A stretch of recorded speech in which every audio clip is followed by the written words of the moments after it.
This is Keyed In with Max and Brent, unlocking the minds of the industry's top real estate professionals. And now, here are your hosts, Max Rabin and Brent Jackson.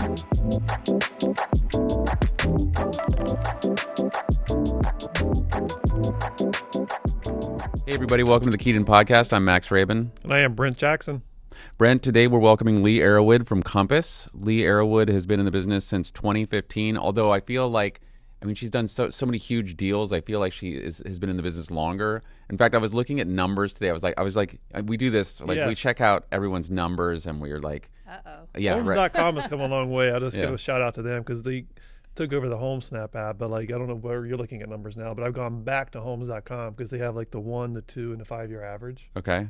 I just use MLS. You're back on the MLS. Yeah, I just use the regular old MLS and pull the stats. And then, but I just I don't know if you know this, but your average sales price for your listing size is $2.5 million for all your deals. That's amazing. Thank you. You don't get to be number 3 in the Wall Street Journal Real Trend by not doing big numbers. Yeah. So congratulations on that. And welcome to the show. Thank you. Great to be here. So tell us how you got started in real estate. Tell us, you came from a corporate job and then you got into real estate. Tell us about that. I did. I spent 20 years in the legal industry, so it was sort of all lawyers all the time, selling to lawyers, hiring lawyers, managing lawyers. After we sold our business in the mid-2000s, we shortly thereafter bought a lot in Phillips Park.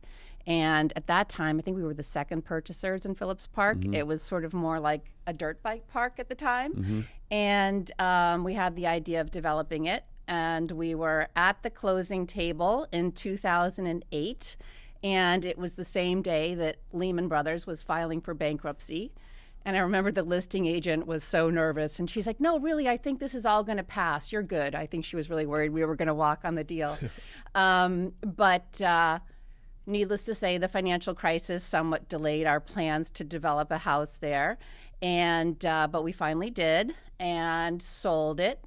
And that was early 2015. And at the closing table, my husband remarked, God, it's so much more fun to sell something that people are excited to buy.